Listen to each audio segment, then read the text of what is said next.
Assalamualaikum warahmatullahi wabarakatuh. Alhamdulillah, Allahumma salli wa sallim ala sayyidina Muhammadin wa ala alihi wa ashabihi ajma'in, amma ba'd.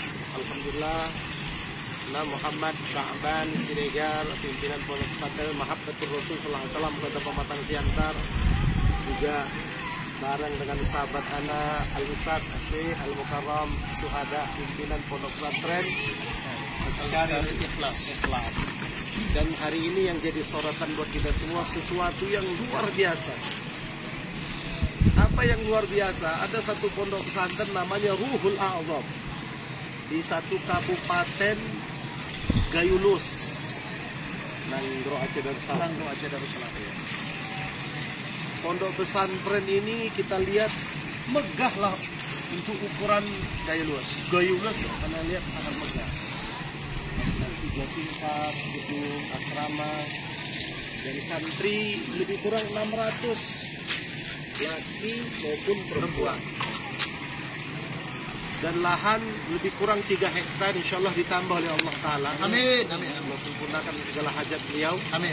Dan perlu kita tahu yang luar biasa, saudara, pimpinannya ini Syekhuna Al-Mukarram Sultan Muda Pani. Beliau yang lebih luar biasa, bukan hanya hebat, wara, salih, seorang polisi, saudara. Ini kerjaan yang luar biasa. Kita akan dengarkan motivasi dari beliau. Kok bisa ya seorang polisi punya pemikiran yang luar biasa, di luar pemikiran kebanyakan orang. Polisi yang punya jabatan, yang punya kekuasaan, yang kekuasaan bisa dimanfaatkan, tapi dia cenderungnya subhanallah, pendidikan sebenarnya tanggung jawab semua orang, akan dalam undang-undang tanggung jawab pemerintah. Tapi beliau ambil alih tanggung jawab ini, mendidik umat jadi mafatih lil khair, maghaliq syarr. Kita ingin dengar motivasi dari beliau. Kok bisa punya pemikiran yang cemerlang semacam ini? Silakan Ustaz mungkin memberikan keterangan, informasi, motivasi. Kok bisa ya seorang polisi punya keinginan yang luar biasa buat pesantren, mendidik? Subhanallah, coba. Ya, alhamdulillah, terima kasih. Ini terima kasih juga sama sahabat kami, guru kami juga yang sudah datang berkunjung. Ini tentu Abuya Muhammad Sya'ban Siregar, jauh dari Siantar, sudah sampai ke Ruhul A'zam ini membawa berkah insyaallah. Untuk Gayulus, untuk Ruhul A'zam, dan insyaallah untuk Aceh. Jadi sedikit perlu kami sampaikan, kalau ditanya luar biasa, menurut kami yang kita buat masih biasa-biasa aja. Cuman yang penting kita sudah berbuat saja. Apa sebab yang motivasi terbesar? Saya dulu berdiri di Bintitmas. Jadi saya sering ngasih penyuluhan tentang narkoba, tentang ganja, tentang kejahatan, bahkan masuk ke sel-sel. Saya melihat penjara itu belum jawaban untuk menghadapi persoalan kita. Kenapa bukan jawaban? Kalau kita paksakan dengan hukum, ada yang ditembak mati. Ketika dia meninggal, maka anaknya menjadi yatim, istrinya menjadi janda yang mencari nafkah. Ketika kejahatan itu ditindak sama hukum, dipaksakan lagi, di penjara, umpama tidak mati, di penjara, dia harus di sel. Anak juga lebih sedih lagi, Ustaz. Tidak yatim, tetapi tidak ada yang mencarikan nafkah, menanggung malu yang luar biasa.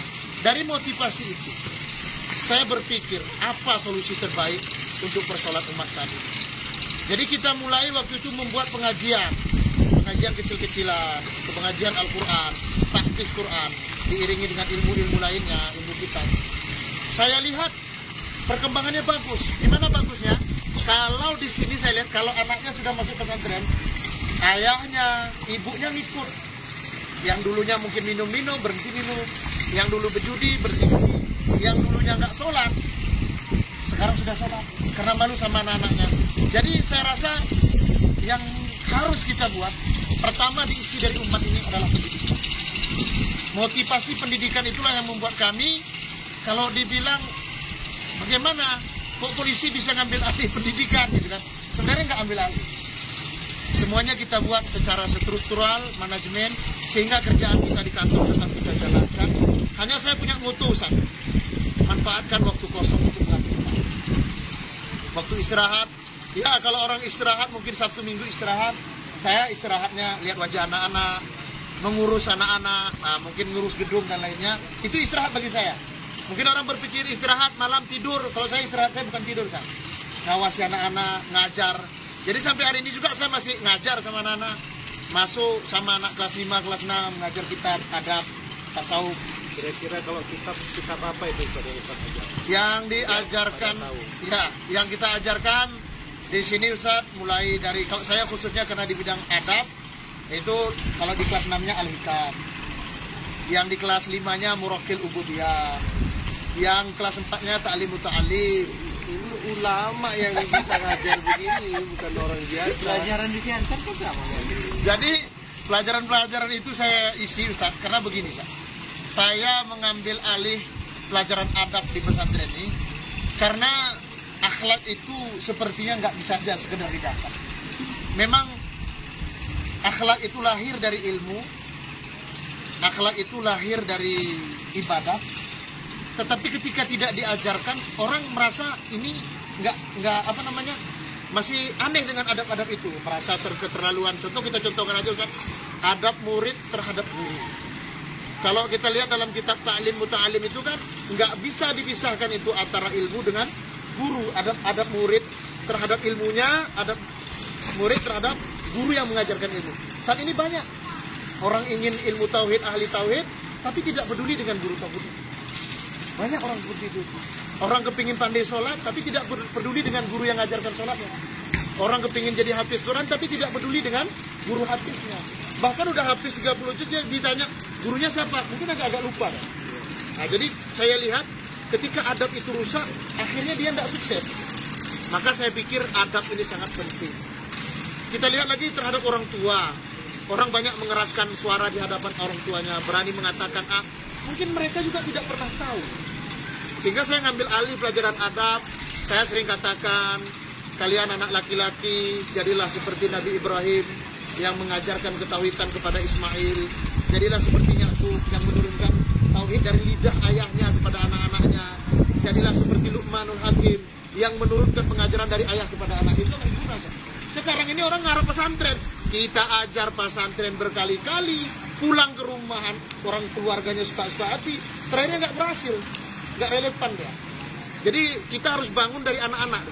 Makanya saya masuk ke adab. Ada kalimat yang indah dari kalam salih dalam habaib. Tetaplah guru itu buruk meskipun kau sudah tua.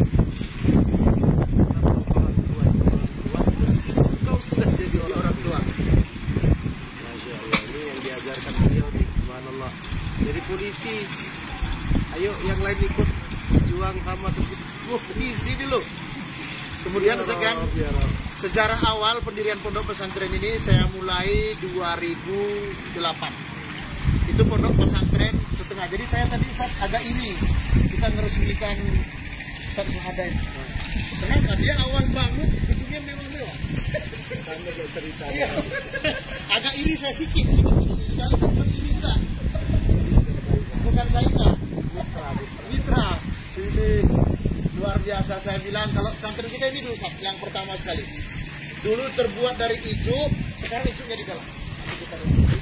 Ijuknya itulah gedung pertama pesantren Nurul Ajam, jumlahnya 7 kali 12 meter.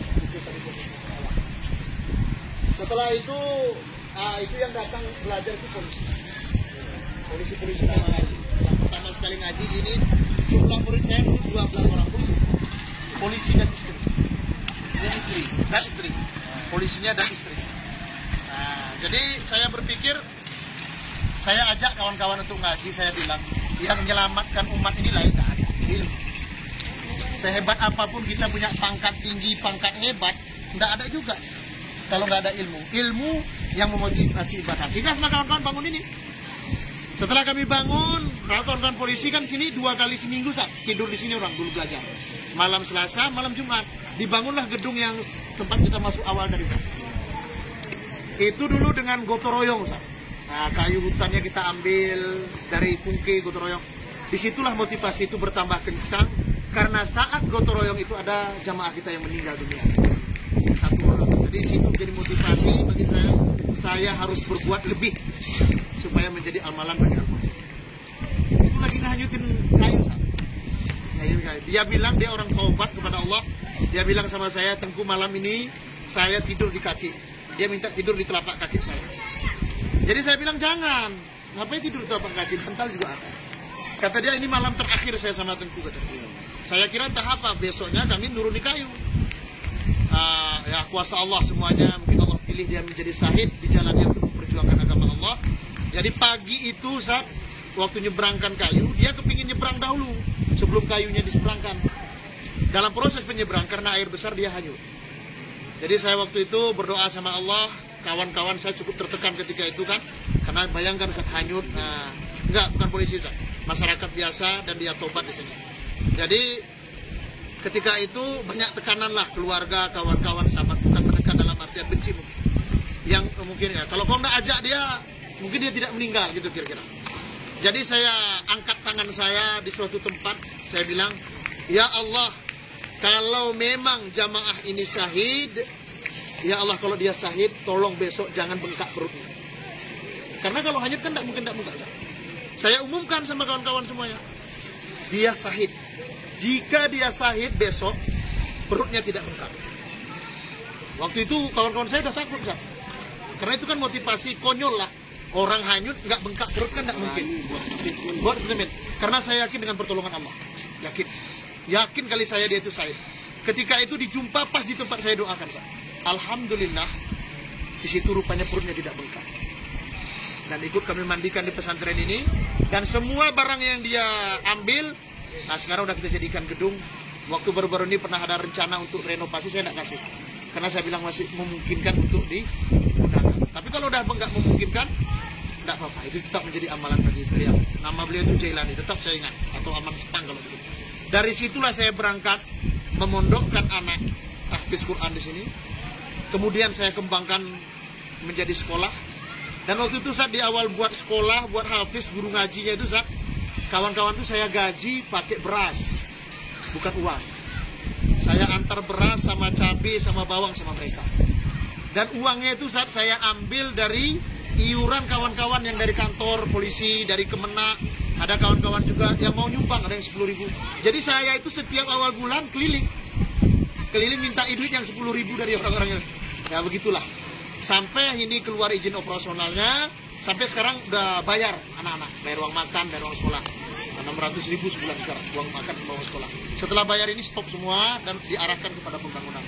Alhamdulillah sekarang gedung-gedung kita ada beberapa, ada yang dari pemerintah daerah, ada yang dari aspirasi dari dana provinsi, ada juga dari swadaya guru-guru kita. Macamlah ujian namanya pun jalan agama. Tapi saya berpikir Ustaz, kalau dibilang orang Ustaz luar biasa ya buat pesantren, yang kita buat masih biasa-biasa saja.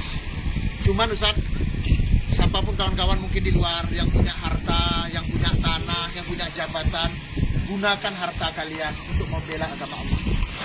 Mungkin bagi kalian duit 1.000, duit 5.000 nggak ada apa-apanya.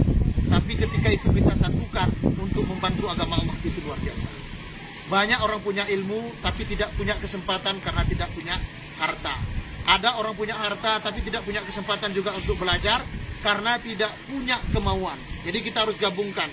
Ada anak-anak kita yang berprestasi, yang berharta, wakafkan bantu. Ada orang punya kemampuan bangun pesantren tapi nggak punya uang. Mungkin kita bantu saja. Ini insya Allah berhasil. Itu mungkin paling motivasi paling besar bagi saya. Saya ingin orang menghentikan kejahatan bukan dengan penjara. Tembakan senjata tidak selamanya menyelesaikan masalah. Penjara tidak selamanya menyelesaikannya. Tebar kebaikan, jadi orang bermanfaat. Insya Allah akan banyak lagi orang yang mengambil manfaat dan menebarkan kebaikan. Semakin banyak orang menebarkan kebaikan, insya Allah semakin banyak orang berhenti dari kejahatan. Semakin banyak bicarakan kebaikan, semakin banyak berhenti dari kejahatan. Semakin banyak langkah orang kaki, orang yang kita ajak kepada kebaikan, semakin banyak orang meninggalkan kejahatan. Itu filosofi yang saya bangun, baik itu di pesantren ini. Makanya saya sedikit semangatlah untuk bangun pesantren. Mudah-mudahan banyak yang berhenti dari kejahatan. Rasul bersabda tuba liman ja'alullah mafatihan rizqi wa maghfirah. Beruntung orang, kata Nabi, orang yang Allah jadikan orang itu pembuka kebaikan dan penutup. Allah menja'alna minhum. Amin. Bagian daripada mereka. Amin. Nas anfa'uhum linnas. Sebaik-baik orang adalah orang yang paling banyak, paling sering memberikan makan. Itu yang paling terbaik. Itu bahasa yang luar biasa ketika misalkan disebutkan tentang infak. Jangan malu melakukan sesuatu yang lain dari diri. Jangan malu melakukan kebaikan dari yang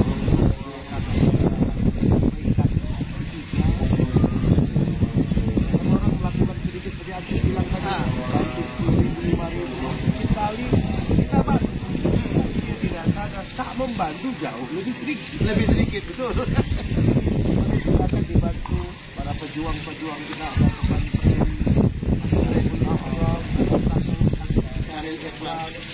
jangan lupa juga pondok pesantren Mahabbatur Rasul Sallam Imam Bahul Ulum wal Hikam Kota Pematang Siantar. Insyaallah kita akan ketemu pada setiap pertemuan kebaikan insyaallah.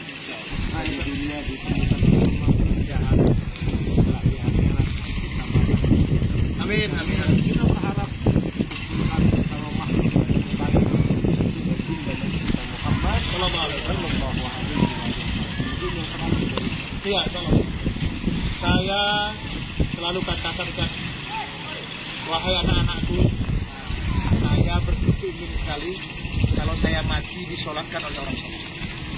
Jadi santri-santri semuanya, masyarakat dimanapun berada, saya itu ingin kalau mati disolatkan oleh orang soleh. Saya, Ustaz, kenyataannya saya dapat banyak di kampung-kampung. Kita capek ini, Ustaz, jaga sholat, tapi ketika kita mati disolatkan oleh orang yang tidak sholat. Jadi kalau kita tidak kerja bersama, jenazah kita besok siapa yang ngurus? Jadi saya sering bilang sama anak-anak kami, di santri Ruhul Azam ini sering saya sampaikan, kalau saya mati nanti, dimanapun kalian berada, datanglah, sholatkan saya, urus jenazah saya. Jangan sampai di jenazahku diurus oleh orang yang tidak sholat. Tapi bila saat itu kalian belum sholat, mungkin lagi nikmat di hotel, menikmati para berzina, bisa saja mereka itu saat itu lagi buat jahat, korupsi, lagi neken kontrak kebohongan. Bisa saja anak murid saya mungkin lagi persiapan pencurian besar-besaran atau yang lain. Ketika itu kalian tidak usah datang menyalahkan saya. Tapi pastikan ketika kabar aku meninggal, menjadikan kalian menghentikan kejahatan kalian. Itu cita-cita saya. Takbir. Takbir. Allahu Akbar. Allahumma shalli wa sallim. Terima kasih dari Gayunos. Assalamualaikum warahmatullahi wabarakatuh.